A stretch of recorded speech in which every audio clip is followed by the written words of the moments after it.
नमस्कार दोस्तों, मैं सरस्वती ढालिया फाजिल्का पंजाब से स्वागत करती हूँ आप सभी का आपके अपने ही चैनल सरस्वतीज़ गार्डन पर। कहिए कैसे हैं आप सभी। आशा करती हूँ स्वस्थ होंगे, मस्त होंगे और अपने अपने कामों में व्यस्त होंगे। तो आज हम बात करने वाले हैं गर्मियों के इस बेहद ही खूबसूरत और परमानेंट प्लांट के बारे में, जिसका नाम है मोस रोज, बिच्छू बुंटी, पोर्टुलाका, 9 बजिया, 10 बजिया, आप किसी भी नाम से इसे बुला सकते हैं। ये जो वैरायटी आप देख रहे हैं ये है इसकी देसी वैरायटी। इसमें बहुत ही छोटे छोटे स्टार टाइप के ये फ्लावर्स होते हैं। कई लोगों की क्वेरीज आती है कि मेरे जो प्लांट हैं उनमें फूल बहुत छोटे छोटे आ रहे हैं। तो देखिए, वो फूल छोटे आते नहीं हैं, वो वैरायटी ही यही होती है और इसी में ये छोटे छोटे फूल जो हैं वो आते हैं। देखिए, लेकिन देखने में बहुत ही सुंदर लगते हैं। जब ऐसे पूरा ढेरों सारा ये फूलों से भरा हो तो देखने में बहुत सुंदर लगते हैं और आप सोचते हैं कि हमारे प्लांट में फूल छोटे छोटे हो गए हैं। ये इसकी देसी वैरायटी है जो कि कटिंग और बीज से बहुत ही आसानी से लग जाती है। ये हैं इस प्लांट के बीज। ऐसे जहाँ फूल मुरझाकर जब सूख जाते हैं तब ऐसे बीज बनते हैं और ये बीज उड़कर या आप जब मिट्टी में ऐसे ही स्प्रिंकल कर देते हैं तो बारिश के दिनों में अपने आप ही नए प्लांट्स निकल आते हैं।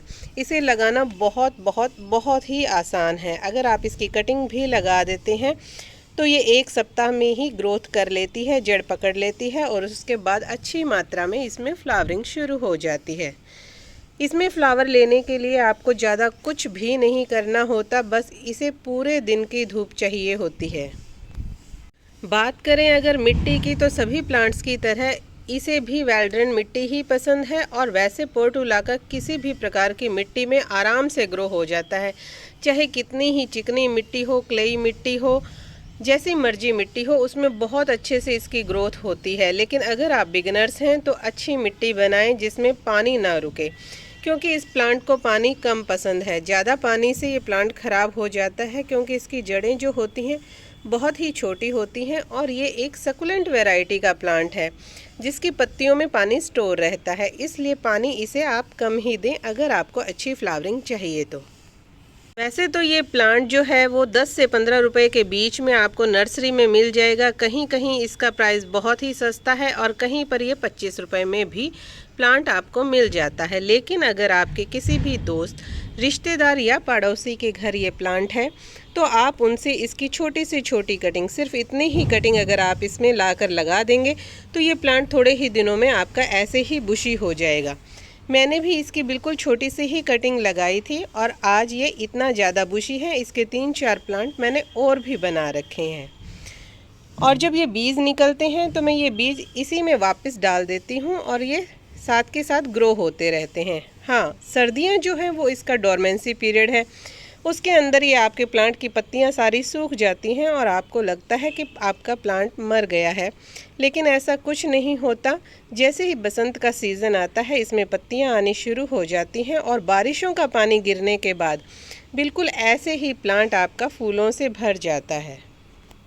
बात करें अगर खाद की तो इसे बहुत ही कम मात्रा में खाद की ज़रूरत होती है। जब भी आप इस प्लांट को लगाएं बस उसी वक्त आप इसे गोबर की खाद, किचन कंपोस्ट, वर्मी कंपोस्ट या जैसी खाद का आप प्रयोग करते हैं वो इसे दे सकते हैं। उसके बाद जैसे साल में 2 बार हम अपने बाकी प्लांट्स को खाद देते हैं, बस उसी प्रकार आपको इसे खाद देनी है। ज़्यादा मात्रा में इसे खाद देने की कोई ज़रूरत नहीं है।